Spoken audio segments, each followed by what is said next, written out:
Hello from Who Died America Today. Welcome to our Sunday celebration on our channel.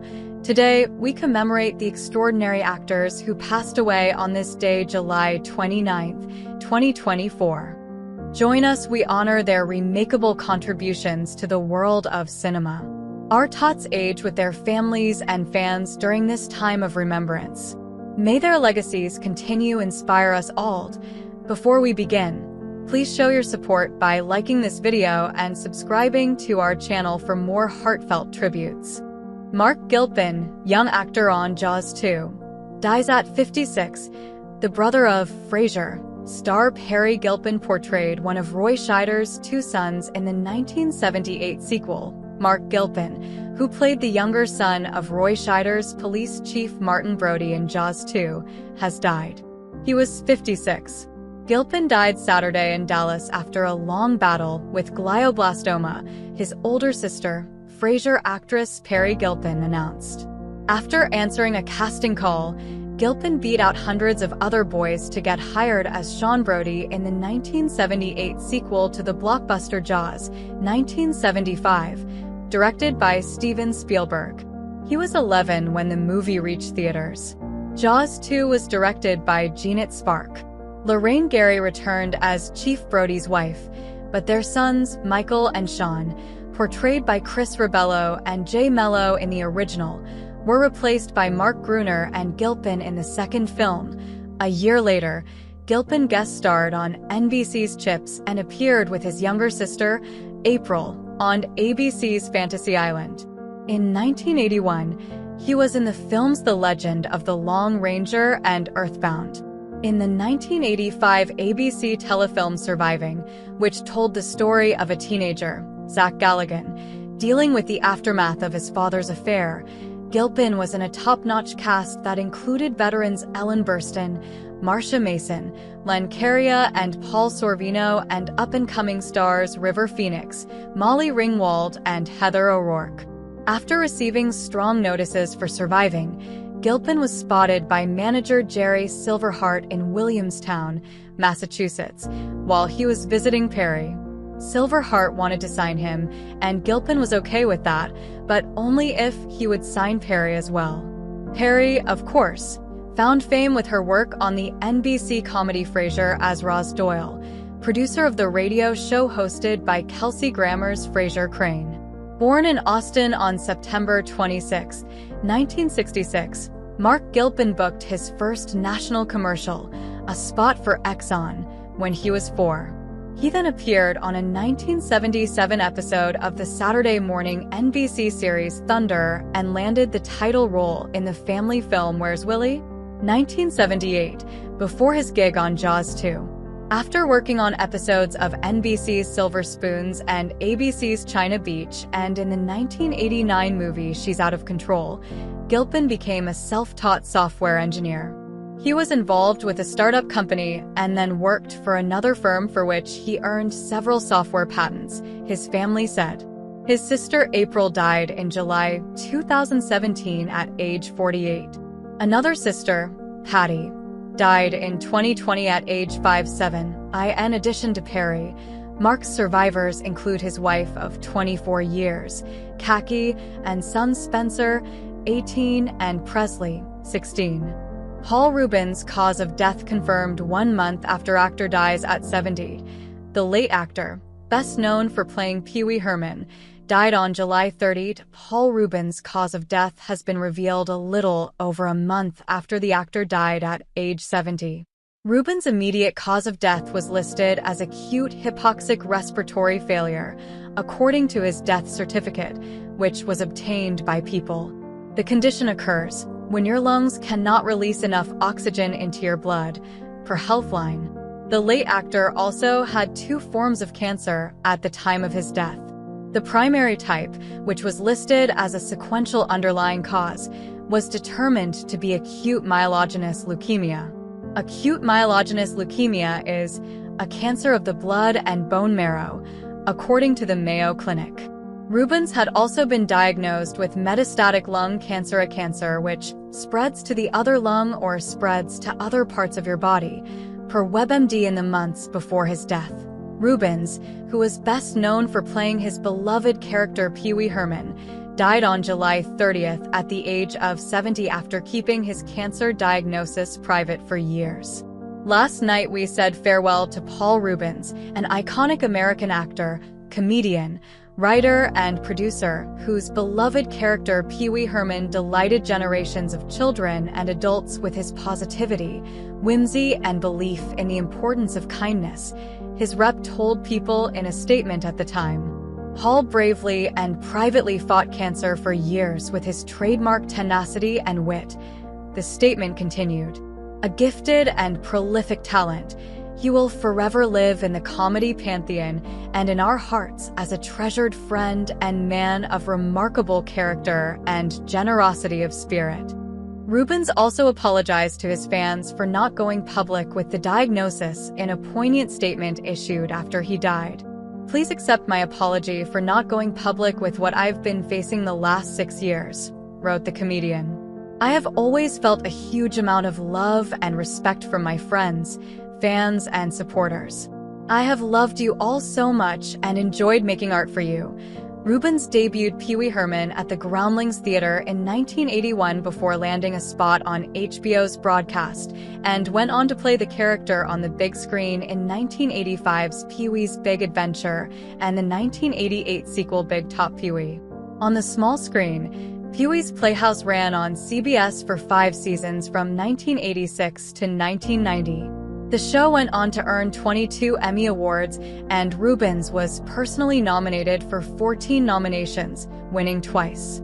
Outside of his work as Pee Wee Herman, he played several other prominent roles, including the original film version of Buffy the Vampire Slayer in 1992, as well as TV appearances on 30 Rock, The Blacklist, Gotham, and What We Do in the Shadows.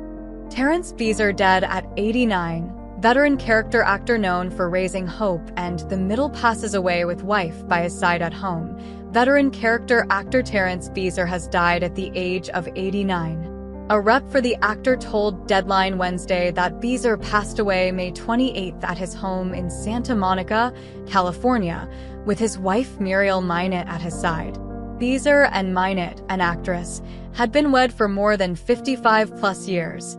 Beezer had worked steadily in Hollywood for more than 4 decades in TV and film. Among the shows he appeared on in the 1980s included The Incredible Hulk, The Young and the Restless, Police Squad, The Greatest American Hero, Dallas. Veteran character actor Terrence Beezer has died at the age of 89.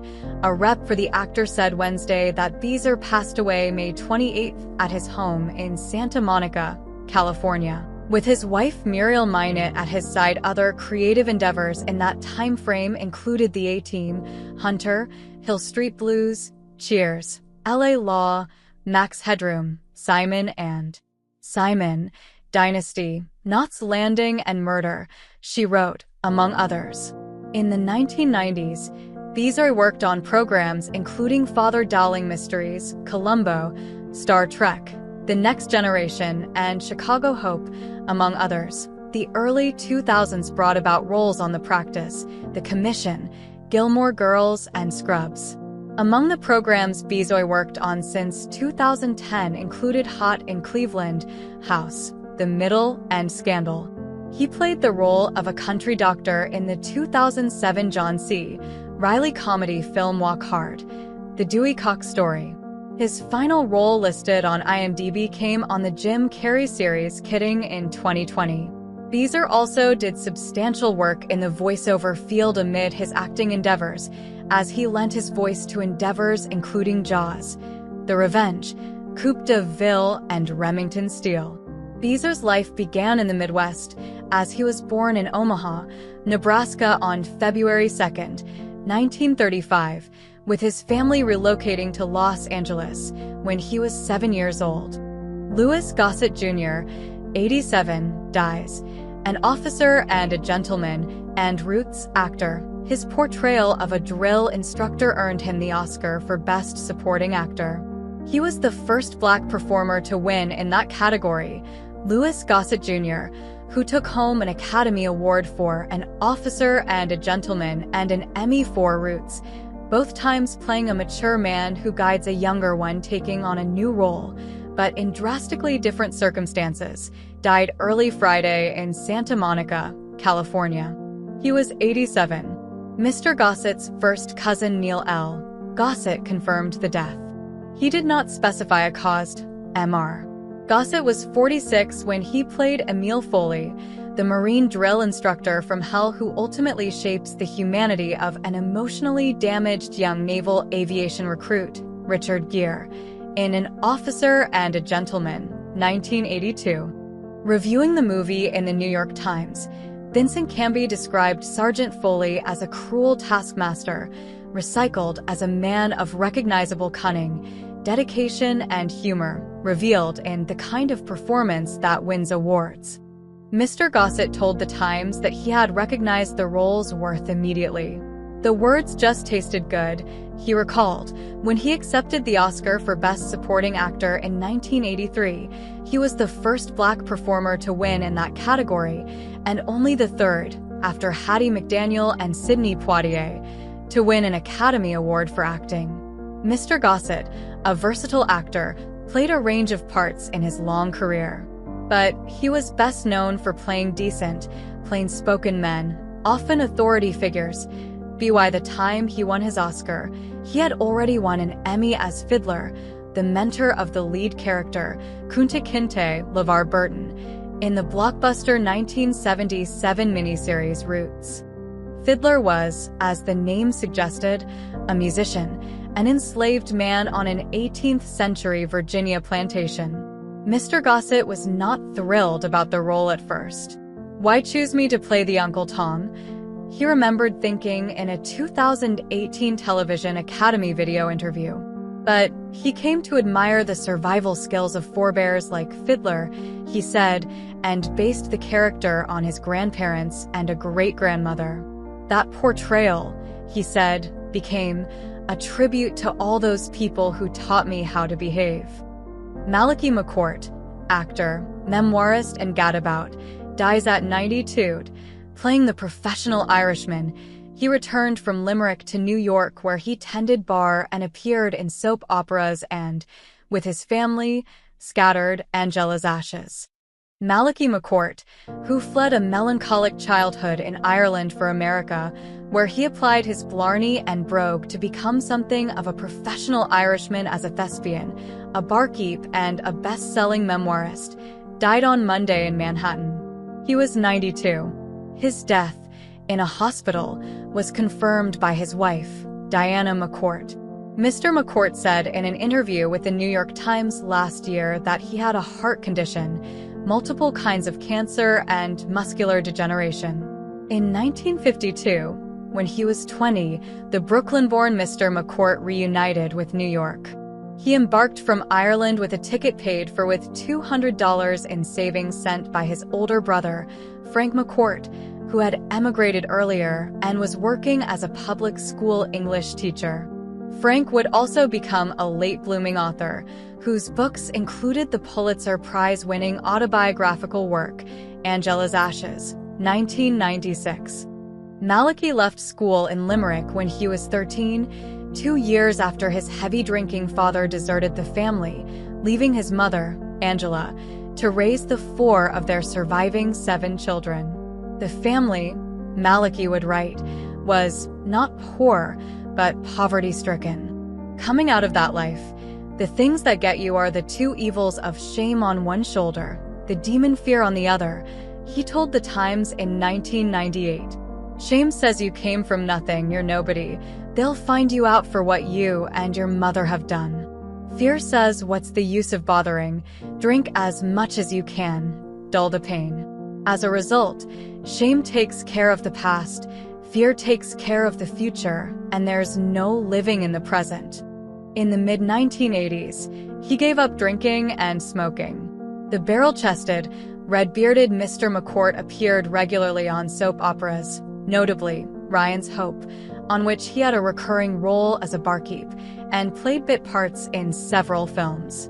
In the 1950s, he opened what was considered Manhattan's original singles bar, Malachi's, on the Upper East Side.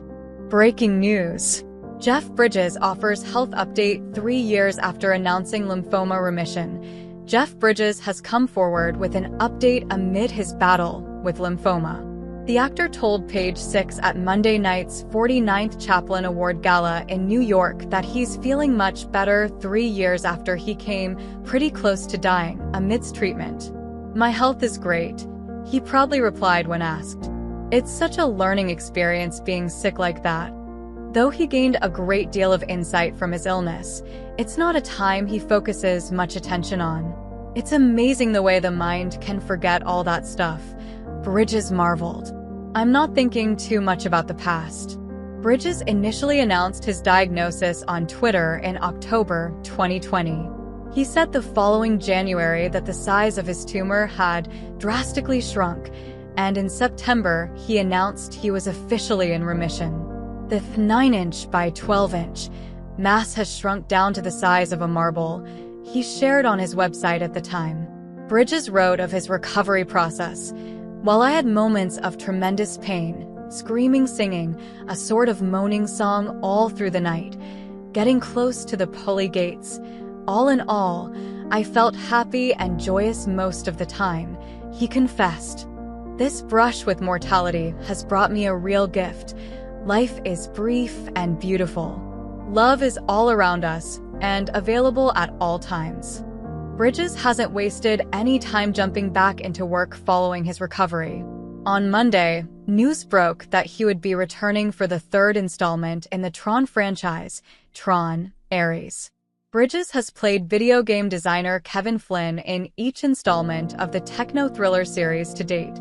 "I'm heading off this Saturday to play a part in the third installment of the Tron story," Bridges revealed on the Film Comment podcast via Deadline. "Jared Leto is the star of this third one," the actor continued. "I'm really anxious to work with him. I've admired his work." U.S. water polo star Maggie Steffens' sister-in-law dies after traveling to Paris for Olympic Games. "She was so excited for the Olympic Games," Steffens told the Associated Press about her late sister-in-law Lulu Connor. Maggie Steffens is in mourning after the sudden death of her sister-in-law, who came to Paris to watch the water polo Olympian compete in the 2024 Summer Games.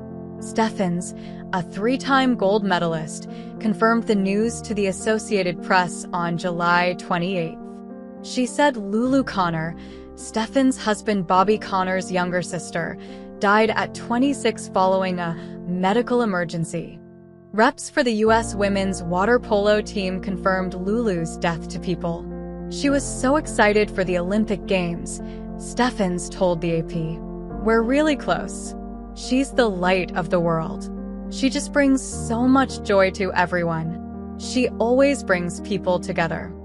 Steffens, who married Bobby in November 2023, told the AP that she dropped a bouquet of the flowers into the Seine during the opening ceremony on July 26 to honor Lulu. "My team has been a really big support system for me," she told the outlet of grappling with the shocking loss.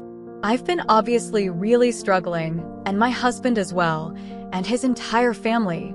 I mean, it's a nightmare, and it's completely shocking. But I think just feeling her spirit here is, like I said, it's amazing. And I hope that we can make her proud every single day." The women's coach Adam Krikorian told the San Francisco Chronicle that he was told, "Lulu was full of energy and so excited to be here and watch this team. They will now honor her by playing with energy." On Sunday, Flavor Flav, who has been the U.S. women's water polo team's biggest fan, supporting them in person, in the pool and financially, shared a video of Steffens' husband giving him a special clock necklace that Lulu had made for him before her death. "I'ma be wearing a very special second clock for the duration of the Olympics and more. Made with love by artist Lulu Connor," Flav wrote on X. The team's rep tells People that Lulu made the clocks for every single member of women's water polo. Women's water polo preliminary rounds began on Saturday, July 27th, with the U.S. beating Greece 15-6. They'll next play Spain on July 29th.